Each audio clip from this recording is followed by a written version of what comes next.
Bonjour, bienvenue dans Demain c'est quoi? Un carnet sonore d'une trentenaire qui avance à petits pas, entre introspection, cuisine et liberté. Je m'appelle Aïcha et ici je vous parle à cœur ouvert. Je parle de moi, de mes doutes, de mes rires, de mes colères, de mes rêves et peut-être aussi un petit peu de vous.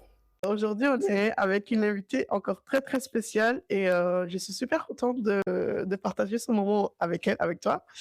Je te laisse te présenter. Coucou, moi je suis très contente d'avoir l'honneur d'être interviewée par la grande, la magnifique Aïcha. Et qui je suis? C'est une question déjà en soi qui est piège parce qu'on peut répondre de plein de manières. Je vais commencer, pas piège, piège, mais Ouais, je comprends. on va commencer en disant, je m'appelle Laure, j'ai 36 ans, Mhm. mariée, 2 petits-enfants. Chef d'entreprise, mompreneur, On aime beaucoup ça. on aime bien ça. Voilà, plein de casquettes, femme, comme on les aime, quoi. Femme puissante. Voilà, Ok. boss baby. Yeah. Comment tu te sens aujourd'hui? Très bien. Un peu curieuse, de cet entretien. C'est presque comme passer un entretien d'embauche, ça fait longtemps. Non, c'est pas vrai. Voilà, c'est ce que je te disais, on a tellement de C'est discussions ça. qu'on aurait pu s'enregistrer à plusieurs moments. Et Ça aurait pu faire des ouais, épisodes de podcast à chaque fois pour à chaque fois, parce que c'est tellement profond et enrichissant à chaque fois. Donc, ici, on prend juste un peu de temps parce que la vie nous appelle à autre chose dans une heure. Oui, c'est ça. Donc, j'aimerais bien que tu me parles un petit peu de ton enfance. Et est-ce que quand tu étais enfant, comment tu te voyais adulte et ado, comment tu étais, plus ou moins? Hem, donc moi, je suis métisse, heu, belgo-brésilienne. Ma maman est brésilienne, mon papa, belge. Heu, la dynamique familiale était assez complexe, c'est-à-dire que ma maman était très jeune, trop jeune. Mon père était très vieux, trop vieux. J'ai toujours eu la maman la plus jeune de la classe et le papa le plus vieux de la classe. Quand je regarde les photos de moi, enfant, je trouve que j'ai l'air d'un enfant triste. Et tu sais pourquoi? Avec ton regard d'adulte? Maintenant, je pense que oui, cette dynamique, familiale, complexe était pas la plus épanouissante pour un enfant. C'est-à-dire que mes parents se sont séparés, ma mère est partie, elle est revenue, elle est repartie, elle est revenue, mon père s'est mis en couple et au final, on habitait tous ensemble dans la même maison. Mon père, sa nouvelle compagne et ma mère. Mon père et ma mère étaient mariés, mais séparés, mais dans la même maison. Mon père avait déjà 2 enfants avant. Les 2 enfants étaient plus âgés que ma mère. C'est vrai, ça, le cadre Le familial, cadre est compliqué et puis ma mère est noire, moi et tout le monde est blanc. Il y a plein de choses qui font que il t'est forgé de c'est très particulier. ouais. Donc moi, quand je vois mes photos, d'enfants, je me trouve triste.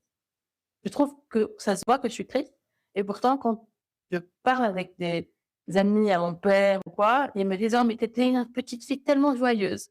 Donc voilà, la perception que les gens avaient de moi et la perception que moi j'ai de moi était déjà très Différent. différente et c'est voilà, les OK. enfants, qui apprennent à gérer, les situations d'enfants très vite et tu analyses les gens, les comportements, les situations, tu sais comment tu vas tu sais comment tu vas te tenir, tu sais comment tu vas parler, tu sais donc je suis pas étonnée que les gens me voyaient comme une enfant très joyeuse et autant que je suis pas étonnée de voir une photo et de me trouver triste. Voilà. En tant qu'ado, Ouais. j'étais une ado, je vais pas dire j'étais, en tout cas, j'ai un souvenir d'adolescence, heu, où, je sais pas, je vais avoir 14 ans, en train d'écouter du Kyo. C'est Kyo, je pense? Qui, ouais, une dernière danse. Voilà. Oh là là, et c'était écrit pour moi, quoi. C'est l'ado, tu un peu nostalgique d'un truc que je sais pas parfois, et amoureuse, mais de personne, mais envie d'être amoureuse de quelqu'un. Mais c'était pas un peu le feeling de l'époque? De tout le monde, Ouais, peut-être, ouais, c'est ça. voilà, Non, l'époque un peu emo, grunge c'est et tout. ça. Tu regardes la pluie tomber, t'es à côté de la fenêtre et toi, t'écoutes la musique. Exactement!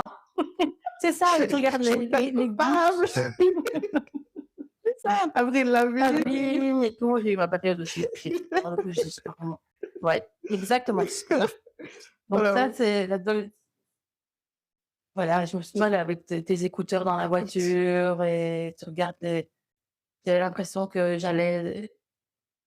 allait y avoir un autre ado dans une voiture dans les embouteillages à côté qui allait me voir et qui allait tomber amoureux de moi, et voilà. Tu regardais quoi comme série? Je pouvais pas trop regarder la télé, mais je me faisais des films dans ma tête.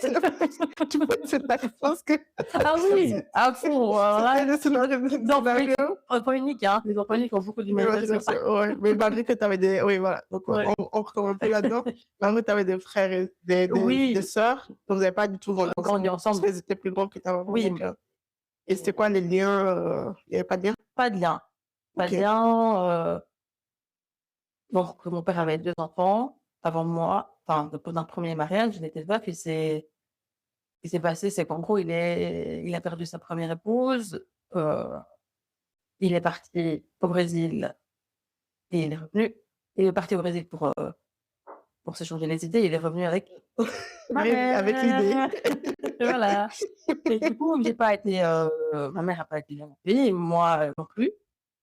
Et franchement, je les comprends, hein. C'est pas du tout, je leur en veux pas. Heu, autant que moi, j'ai rien demandé. Et toi, ils Elles avaient non rien plus. vécu. Ouais, Elles c'est non ça. plus, elles avaient perdu leur mère et tout, donc je suis pas du tout, dans un truc où je leur en veux ou quoi que ce soit. Je peux comprendre que ça a été difficile pour elles aussi. Mais moi, j'ai pas de contact avec elles, je me considère comme une enfant unique. Ok, mais c'est pour ça Voilà. que je t'ai relancé Ma là-dessus. mère, Parce que elle tu a eu disais. que moi comme enfant, donc j'ai grandi à la maison, toute seule, et mes sœurs, mes demi-sœurs, quand elles me voyaient, qu'elles me parlaient, elles disaient: «Ton père», alors qu'on avait le même père, et ça a toujours été: «Mais pourquoi elle dit ton père? On a le même père». Mm, Mais c'était leur manière de mettre une distance entre nous, quoi, ouais, et au final, elles ont pas tort. On n'a pas eu le même père. ok. Il C'était était. un autre homme, c'était un autre mariage, c'était une autre famille, Ouais. et voilà, et puis avec ma mère, c'est un autre homme d'une autre maison, une autre famille, enfin, voilà, C'est et puis notre avec ma histoire. Ouais, belle-mère, ouais, je veux dire, il a eu plusieurs vies, quoi. quand j'étais enfant, je comprenais pas le bon père, alors que maintenant, oui, je comprends bien qu'on n'a pas eu le même père. Ok, super intéressant ça. Mmh. Et ça, est-ce que ce système-là a défini un peu ta relation au niveau du couple, de l'amour, genre étant ado, comment tu étais dans les relations amoureuses? Et si tu t'es imprégné du schéma familial pour refaire un schéma, mais tu t'es dit justement que tu allais totalement sortir de là et avoir ta propre personnalité. Un peu les 2, ni l'un ni l'autre. Pas vrai ça? Bah, il y a des en fait, tout n'est pas acheté, tout n'est pas à garder. Heu, clairement, la relation de mes parents, j'ai pas de souvenir d'eux en couple, mais j'ai toujours vécu avec mes parents dans la même maison. Donc, est-ce que, ça a un impact, sur mon couple aujourd'hui ou Mais comment c'était déjà ici? ado? Oui, ado. J'étais curieuse de ce que c'était l'amour, de ce que c'était être amoureux. Ok. Tu avais une vision déjà ou bien Non, tu savais pas c'était. non, pas de vision, Genre, est-ce que tu idéalisais quelque chose dans non. ta tête? J'ai jamais été, j'ai jamais aimé les films d'amour, les films romantiques ou des choses comme ça. J'ai jamais rêvé de mon mariage, j'ai jamais rêvé, j'étais pas ce genre d'ado-là. Mhm. Je rêvais, de passion et d'aventure, mais pas d'aventure, mec et un Ouais, truc, ouais, mais ouais, ouais, ouais, je vois. tu comprends le sens? Ouais, ouais, ouais. Hem, voilà, d'un amour passionnel, c'est ça qui me faisait Mhm. rêver. Mhm. C'était de rencontrer, Pas forcément le prince charmant, non, mais mais l'aventure, quoi, ouais, ouais. le gars qui te fait vibrer, qui te voilà. Et du coup, Et cette quête d'aventure. le premier garçon que j'ai embrassé, c'était très mignon en soi parce que c'était le jour de mon anniversaire et avec beurre de chocolat. Vraiment un truc super mignon. Tu as eu un bisou le jour de ton anniversaire? Oui, Ton premier le bisou? premier bisou, Oh, le jour de mon c'est anniversaire. trop mignon! Trop mignon! Avec et je dis, je suis pas du tout romantique, c'est pas quelque chose qui était prévu. Le jour de mon anniversaire, avec un gros bouquet de fleurs, un paquet de chocolat, de des Ferrero là et c'était la première fois qu'un garçon m'avait embrassée. Pour l'histoire, je me souviens, donc les souvenirs reviennent totalement pas, hem, qu'à l'époque, toutes mes copines avaient déjà embrassé des garçons, pas moi. Ouais, tu avais quel âge? Oh, je pense que j'avais 14 ans. OK, bon ça va. C'est Ouais, ouais, normal, ouais, normal, mais cette enfin, époque-là pour où moi, c'est normal. voilà, Voilà. Après, chaque chacun, génération, voilà, chaque ouais, fois ça chaque vient. génération et chaque personne, c'est par rapport à Voilà et je me souviens que j'avais l'impression que toutes mes copines avaient déjà embrassé un garçon ou avaient déjà été embrassées ou voilà et pas moi et je me souviens que mais quelques jours avant, je suis restée devant mon miroir, je me vois encore dans cette chambre. Voilà, je me suis mise devant mon miroir et je me suis répété: «Je suis belle, je suis belle». Non mais c'est incroyable, hein, maintenant que je ah, tu j'ai as manifesté. manifesté Tu as manifesté ton premier et je bisou. me l'ai dit jusqu'à ce que je le croie. Je me C'est dingue, souviens de c'est ça, je me souviens de la dingue. couleur des murs et tout. Je me souviens du miroir, il y avait un ouais, belle, je suis belle, je suis belle. Et en Et effet, tu quelques es jours belle.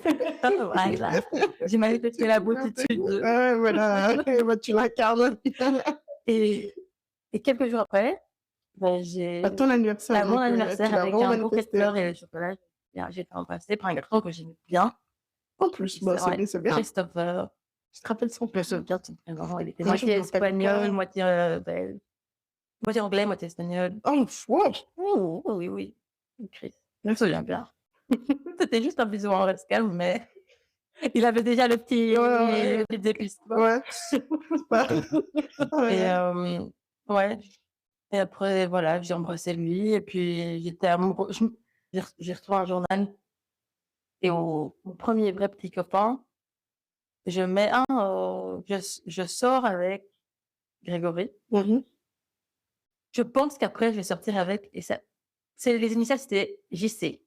Je sais plus si c'était Jean-Christophe ou je sais pas quoi mais j'ai écrit je pense qu'après je vais sortir avec donc pour te dire j'étais pas Ouais. amoureuse, je cherchais sincèrement j'étais Tu manifestais tu autre vois? chose. Je suis jamais sortie avec l'autre, mais voilà, ce OK. genre d'ado amoureuse que j'étais, il y avait pas d'exemple à la maison d'affection ou quoi que ce soit. Mon père était vraiment pas le type de mari que je rêvais d'avoir. Donc et j'ai en tout cas pas consciemment cherché des opposés ou des ressemblances, Mmh, tu OK. vois? D'accord. Et comment, dans ce processus, tu es venue à choisir, ton cher et tendre actuel? En fait, c'est dur de résumer, parce que ça fait quand même un gros bond dans le temps. Ouais. Hem, mais quand je me suis mariée, bah, je me suis mis dans la foi, dans la religion Mmh mh. et c'est ça qui a joué un énorme poids dans le choix de mon mari, où je me suis pas mariée, avec mon cœur, je me suis mariée avec ma tête. C'est-à-dire que j'ai jamais été amoureuse de mon mari, dans le sens comme tu l'entends, on va dire, voilà. Dans le sens où j'ai été très amoureuse d'autres hommes avant lui. Ouais. J'ai été bien plus amoureuse d'autres hommes que lui. OK. Mais j'ai jamais aimé quelqu'un comme j'aime lui. OK, je vois. Tu vois? Il y a vraiment Non, pour de moi ouais, une du différence, temps, mais ouais, c'est profond. fondamentale et profonde Ouais, ouais, je vois. là-dedans. Les Ça papillons dans le ventre, je les ai eus. oui, voilà, c'est sécurisant. C'est pas lui. Ouais. J'ai pas eu ça avec lui, les papillons dans le ventre. Ça part vite, hein, les papillons. Voilà, Ça part. j'ai pas besoin de ça. L'ancrage ne part pas, les papillons, ça s'envole. Et les femmes doivent comprendre ça. On n'a pas besoin d'avoir des papillons dans le ventre, on n'a pas besoin d'avoir un zoo à l'intérieur. Tu ne cherches pas les papillons dans le ventre. Tu Mmh. cherches la bonne chaise confortable au coin du feu. Moi, je dis, Pour faire un parallèle, les gens me prennent pour une folle quand je dis ça. Je dis, se mettre avec quelqu'un, c'est faire un contrat. Mmh. C'est déjà, il y a un contrat envers soi-même, Mmh. envers ce en quoi on croit, et envers l'autre aussi. Oui, Donc, si le tout réuni, c'est vous et vous seul, donc c'est ancré profond. Si tu es bien avec toi-même, avec ce qui t'entoure, donc après, il faut pas être 100 bien, voilà. oui, C'est pas le chemin continue ensemble, mais que tu ne crois pas en cette personne-là, que oui, tout va par 3 en fait. c'est ça. Tout va par 3 dans des papillons, c'est bien, mais ça fait C'est partie. chouette et lui, et je me suis mariée avec ma tête, c'est qu'il avait absolument tout que je voulais dans un homme. C'était un homme hem, qui cherche Dieu, Mmh mh. qui a peur de Dieu, Mmh. pour qui la famille est extrêmement importante et qui, n'a pas peur d'admettre ses erreurs. Je demandais pas, c'est voilà. Ça, c'était très important pour moi. Hem, Après il y a plein d'autres choses qui font que ça aide. Ouais. Il est très beau. En effet. Il est très beau en plus de ça, mais non, mais clairement c'était il est très beau, mais après physiquement c'est pas spécialement mon style. Je n'ai jamais sorti avec quelqu'un, comme lui. Tu vois? Donc c'est je me suis pas mariée avec mon cœur et je me suis pas spécialement mariée avec mes yeux non plus. Mais: «Oh il est beau, je me marie avec lui» ou «Oh, Tu as vu la personne j'ai avant vu lui, qui il était» et l'être, ouais. c'est, ma on parlait tout à l'heure, que la décision la plus importante, C'est ton c'est ton compagnon. c'est la personne avec qui tu choisis de construire ta vie et moi je suis bénie quoi. Mon mari, c'est rare. Alors je pourrais passer un podcast, une saison entière à me plaindre de lui, qu'on soit bien d'accord, il est pas parfait. Mais il est tellement un meilleur mari pour moi que moi je suis une femme pour lui. Oh, c'est trop beau. Mais c'est vrai et je pourrais passer une saison à me plaindre, hein. Mais ça Mmh. n'empêche pas qu'il est c'est mon mari, il est fantastique et j'ai jamais eu les papillons dans le ventre et j'ai jamais, machin, machin. Mais cet homme-là, c'est une pépite. C'est un parmi, 40 millions. Mais j'ai pas eu les papiers et j'ai pas voilà, c'est pas mon style de mec. Donc, Physiquement, c'est pas mon style. comme je te dis, je connais ça. C'est ça. Non, non, mais en fait, je pense que des hommes comme lui, il y en a plein, mais des femmes qui ne savent pas les voir, il y en a Il y en a énormément. il y en a beaucoup plus, ouais. Parce que les femmes parce qu'on mange avec les yeux, parce que qu'on on cherche des sensations fortes, Ouais, parce qu'on n'a pas les bons critères. On cherche pas les bonnes choses parce qu'on pense que l'amour c'est X, Y, Z on et les gens sont à côté de la plaque.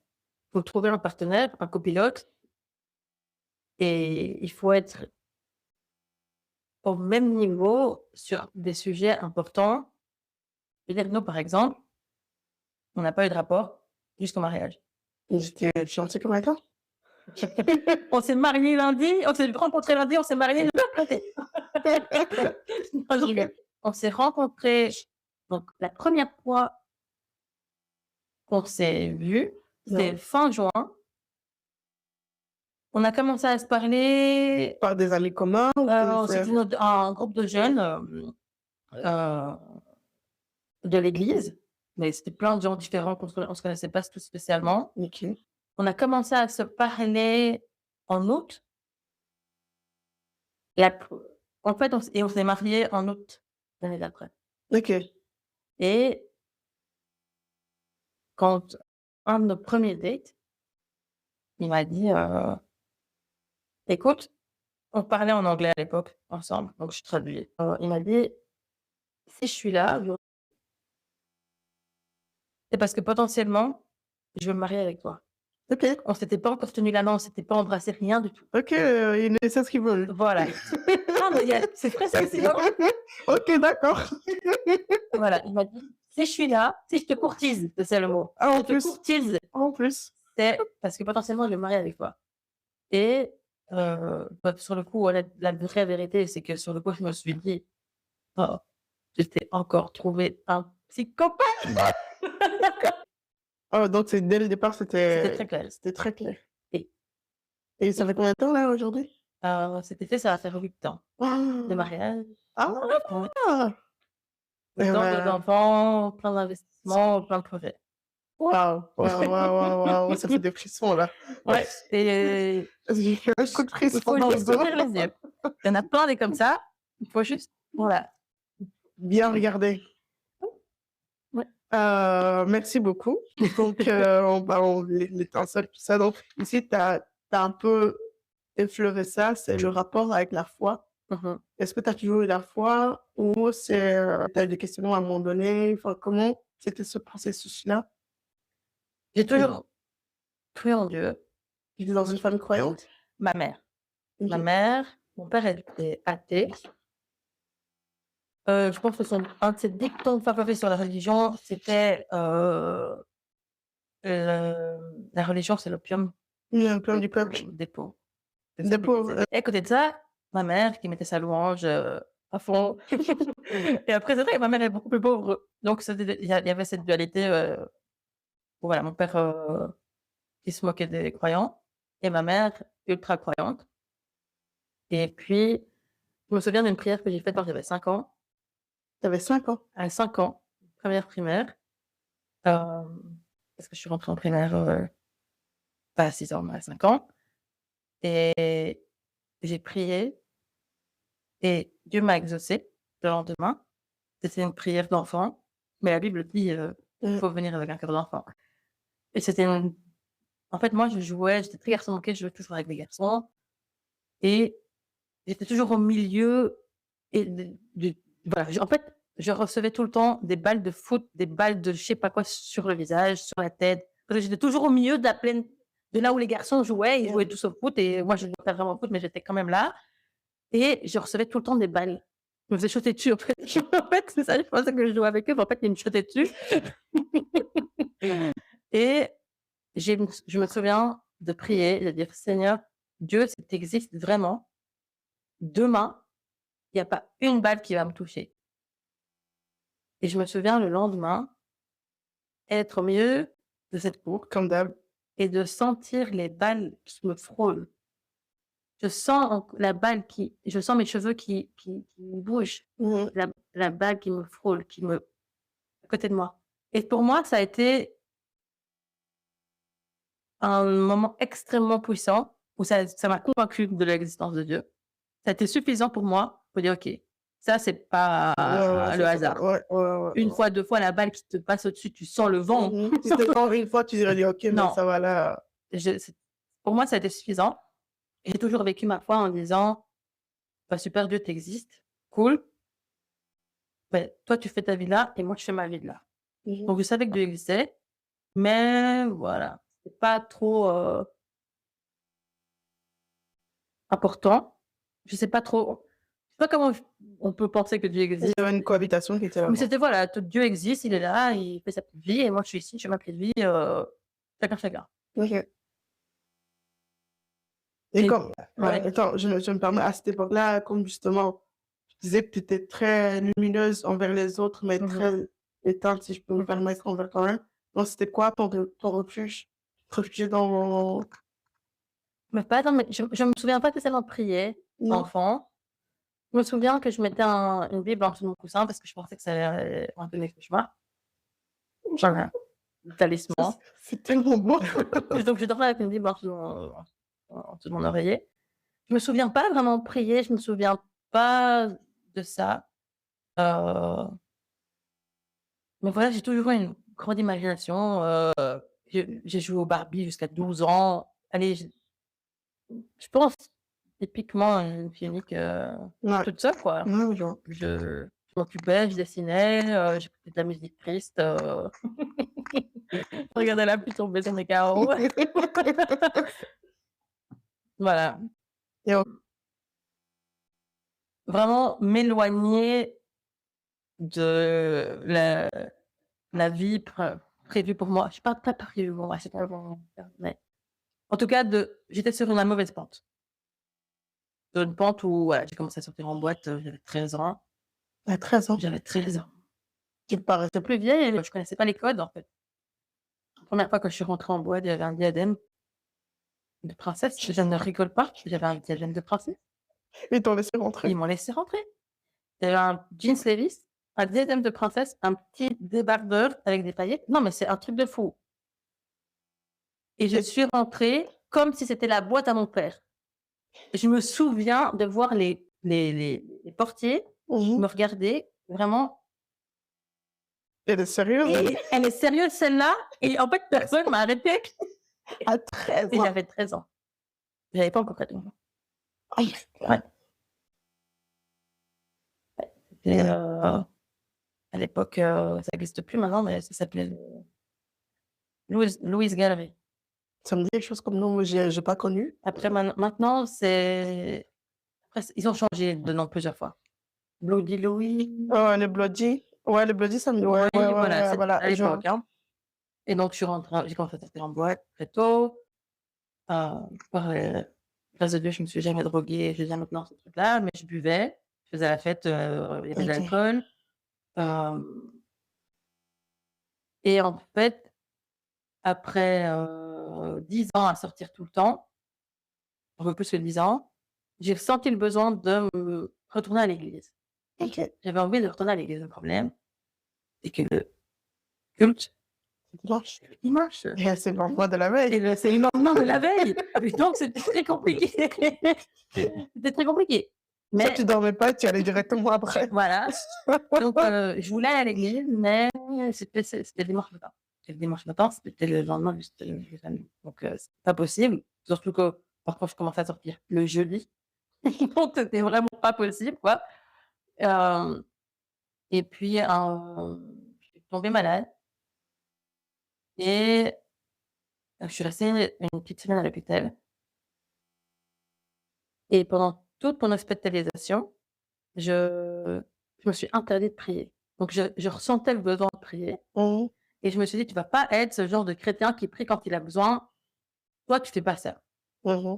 Donc je me suis interdite de prier alors que j'avais envie de prier, mais quand j'étais guérie, je suis retournée à l'église et là, j'ai recommencé à aller à l'église et Ouais, jusqu'à maintenant, quoi. jusqu'à maintenant. Merci Seigneur, la passe, Et tu magnifique. es retournée dans tes boîtes de nuit ou? Oui, la transition, elle se fait, doucement, mais j'ai continué à sortir, mais au fur et à mesure, j'étais plus à ma place. J'étais plus Ouais, à ma place, j'avais plus l'énergie n'était envie, plus, tu vivrais plus de la je même façon que voilà, l'énergie. je faisais plus la fête, comme avant et je voyais des choses que je voyais pas spécialement avant ou qui me dérangeaient pas Ouais, c'est ça, avant ton regard a changé, quoi. et je pense qu'une des dernières fois où je suis sortie, on a drogué mon meilleur ami. OK. Parce que j'allais te demander si ça t'est jamais arrivé, Moi, ça m'est arrivé, mais je me suis jamais retrouvée dans des situations, heu, d'hôpital et compagnie où chez des inconnus ou quoi que ce soit. ah ouais. Mais j'ai le souvenir une fois de lende je me souviens, en fait, c'est la meilleure soirée de ma vie, c'est horrible, mais la meilleure soirée de ma vie, je pense que c'est la soirée où on m'a droguée. Je me souviens danser comme pas possible. J'étais dans un coin toute seule, que je sentais les vibrations de la musique à l'intérieur de mon être. Tu t'es droguée. J'étais droguée, quoi. Voilà. C'était exceptionnel. Mais c'est bien parce que ça t'a pas donné envie de recommencer, Non, d'avoir de retrouver parce que cette le lendemain sensation. matin, j'étais tellement mal, j'avais mal aux muscles comme si j'avais la grippe. Ouais, ouais, Je ouais, ouais. transpirais, je tremblais alors que C'était pas les états, c'était pas un état, ouais, d'after, ouais, ouais. d'être sourd, d'avoir trop C'était bu. pas une gueule de bois, quoi. Non, c'était pas une gueule de bois, c'était vraiment malade et je me suis dit: «OK, là, on t'a mis quelque chose et puis ta soirée était trop bonne». Ouais. C'était trop abusé. Quand c'est trop bon, c'est qu'il y a un Voilà, truc. c'était génial. Oh là là, tout était parfait. Oh, ça m'emmerdait. Mais cette soirée-là où mon meilleur ami s'est fait droguer, qui vomit, il se vomit sur lui, j'ai l'impression qu'il va mourir. Il faut l'amener à l'hôpital. Ça, c'était la dernière fois que je suis sortie en boîte. Je suis quasiment certaine qu'après ça, je suis plus jamais ressortie parce que ça s'est pris ma place, en fait. Ouais. J'avais plus envie et quand tu commences à sortir si tôt Mais ouais, mais tu as et moi, j'ai fini par travailler en boîte. J'étais barmaid, j'étais, au vestiaire, enfin, j'ai fait à part gogo danseuse, j'ai fait tous les jobs dans une discothèque Comprends. J'avais fait le tour, je connaissais les musiques par cœur. Toutes C'était les pas musiques, je les connaissais, les enchaînements, je les connaissais et puis les gens viennent faire la fête, mais toi tu travailles. ouais, Heu, ouais, j'ai bossé et ben j'avais un CDI quoi, j'étais en temps plein. Je travaillais, jeudi, vendredi, samedi, dimanche, lundi et parfois il y avait des events, il fallait aussi, être là. être là et en été, par exemple, tu arrives, le soleil est encore, le soleil est toujours là et tu te réveilles, tu as fini de bosser et le soleil est encore là. Tu as même pas vu la nuit Parce que t'es parce que tu étais en train de es bosser, ouais. Oui, ouais, mais voilà, moi j'ai fait le tour. J'ai fait le tour des boîtes de nuit et j'ai vite arrêté et puis j'étais à l'église et tout, et tu vois, mon mari, par exemple, il a été 3 fois en boîte dans sa vie. alors mais ça c'est bon, tu compensé pour les 2. Alors ça me permet de te demander maintenant si justement cette, cette expérience en boîte de nuit que tu as fait un peu tous les jobs déjà très tôt et Mmh tout, mh. ça t'a permis d'avoir la vision de l'entrepreneuriat. À cette époque-là, tu avais quand même un regard, bon, de ce que je connais de toi, tu avais déjà un regard que tout le monde n'avait pas du business Non. et du marché, au fait, tout simplement. Est-ce que ça t'a permis d'avoir cette position que tu as aujourd'hui? Mais entre-temps, tu as fait des études, tu as fait un travail aussi. C'est ça, hein. Oui. Donc en fait, le fait d'arrêter mon secondaire, Mmh. de partir bosser en boîte de nuit, hem, m'a très vite fait comprendre qu'il fallait un diplôme. En tout cas, que je pouvais pas continuer comme ça. Je voyais, mes collègues qui étaient, serveurs, barman, depuis 20 ans, 30 ans, ils étaient fracassés et puis moi, j'étais pas du tout dans ce délire de substances illicites, c'était Mmh pas mh. mon truc. Il y Donc a besoin de ça pour tenir? il y en a. C'est un Ouais. milieu, le milieu de la nuit, c'est c'est horrible et en tant que femme, c'est compliqué et donc alors je vais pas dire que toutes les barmaids, finissent prostituées, c'est pas que je le dis, Mmh. mais tu as pas énormément de choix. Les gens que tu rencontres, c'est pas toujours, la crème de la crème. Ouais, ouais, je vois ce que Donc tu veux dire. je me suis dit: «Mais en fait, moi, j'ai rien à faire là, en fait» et donc je suis repartie, j'ai été chercher mon diplôme de secondaire et puis j'ai fait assistante sociale, j'ai bossé comme assistante sociale et puis je me suis dit: «Mais en fait, je dois être mon propre patron, mais ce soir». Le soir.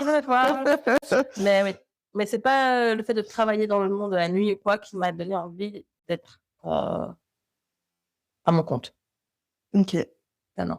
ça non, mais Mais ça m'a donné envie de voir ailleurs. d'avoir une certaine vie que tu ne peux avoir que dans certaines conditions. On va dire ça comme ça. OK, je vois. Tu vois? Je vois de quoi donc ici, pour toi, demain, c'est quoi? En globalité, comment niveau feeling, comment tu le ressens demain?